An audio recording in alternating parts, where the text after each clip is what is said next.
Okay. Thank you, Caitlin. Thank you, everybody. I can't believe I'm going after Margaret. Thanks very much, really. Anyway, okay, born from purpose, a small company staying true to their purpose while they grow very, very quickly. Earth Animal. Earth Animal technically started even before 1979 by a very dynamic, passionate, focused veterinarian, nutritionist, husband-wife team. And they had their own practice, and they were healing animals. That was their only focus, really, was to heal animals. And they did not like what they were seeing in the industry. They didn't like the way that animals were being treated. They didn't like the way that animals were becoming really sick. Epic and epidemic proportions of cancer, diabetes, heart disease, and they decided to activate another way. They wanted to really preserve and enhance quality of life, and the way that they felt that they could do that was by taking a stance. They decided to stand up for you do not own your animals, you don't own your husbands, you don't own your children, so you don't own animals. And they decided that they were going to heal using natural and holistic modalities for animals, using no chemicals, and actually focusing on the individual animal's needs versus just one size fits everybody. So that actually started in 1979 when they opened up their first health food store for pets, which was attached to their holistic veterinarian practice. And they actually cooked in their own little kitchen, and they made these concoctions for the animals and healed the individual needs of the animals. So fast forward to 2015.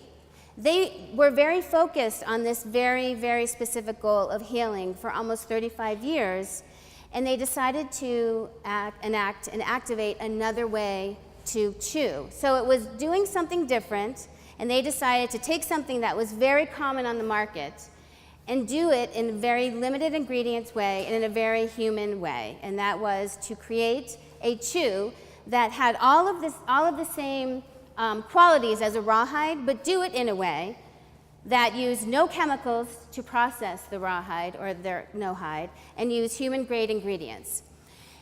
They launched Nohide Chews in 2015 to a new national audience. They really took themselves from being a small little family-owned business, which it still is today, but to a completely new national audience. And it was a crazy overnight success, literally insane. And there's some of you that know this. Eileen, I think you know this very well. Stuart, obviously, you know this very well. The ride was crazy. They're going crazy, crazy, crazy speed. It's fantastic pace. It's intoxicating. It's essentially an enormous party. They went from one extreme to another, and now they're on the map in a way that they've never been before. It's a party. It's a celebration. They're crazy, crazy, crazy.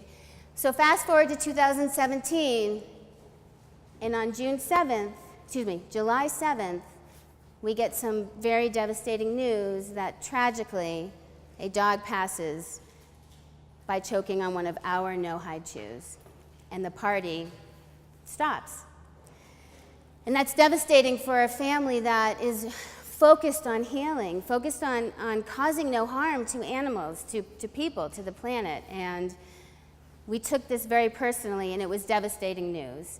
And then from there, one thing really led to another. We were called out on our brand integrity. We were called out on our supply chain. People asked us questions, and we thought we knew the answers. And we were like, what do we do about this? We don't really know. Oh my gosh, how do we handle this? And we asked the really tough questions: are we a victim, or do we take responsibility as a purpose-driven company? As Stuart said earlier, being in this industry is a privilege, but it's also a responsibility, especially if you are purpose-driven.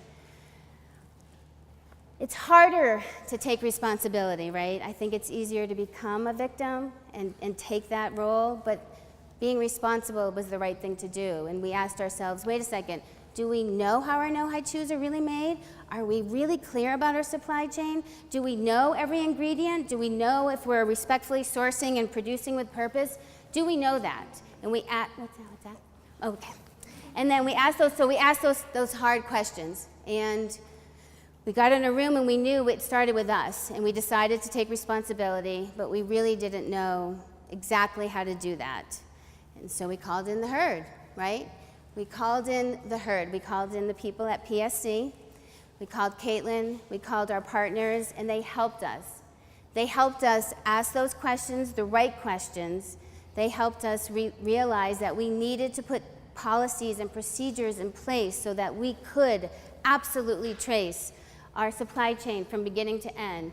That we were doing all the right things, but we just weren't doing them in a way that we could trace back. And so partnering with PSC was the best thing that we ever did because they provided tools and resources for us to do a supply chain audit.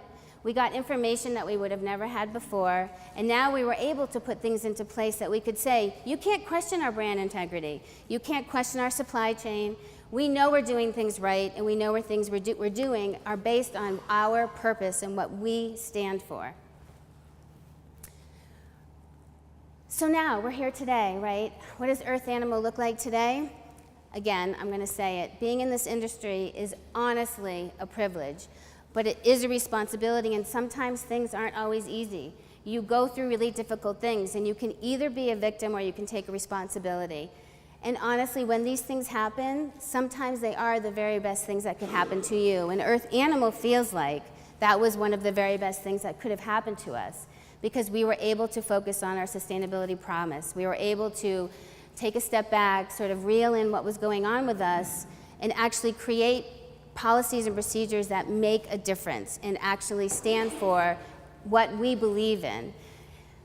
The last thing I'll say about this, though, is that it doesn't stop, right? It can't stop. If you want to be purpose-driven and you really believe in your core values and you want to grow your company in a way that is best for you, your stakeholders, the community, your people, pets, the planet, then you have to have continuous improvement at all times. You have to absolutely look at what you're doing well, what you could be doing better, and call in the herd and surround yourself with the right people. And therefore, you will continue to be a purpose-driven company, even in major times of growth, major times of adversity, and continue to be responsible for what you believe in. So that's it. That's Earth Animal, and that's a purpose-driven company. Thank you very much.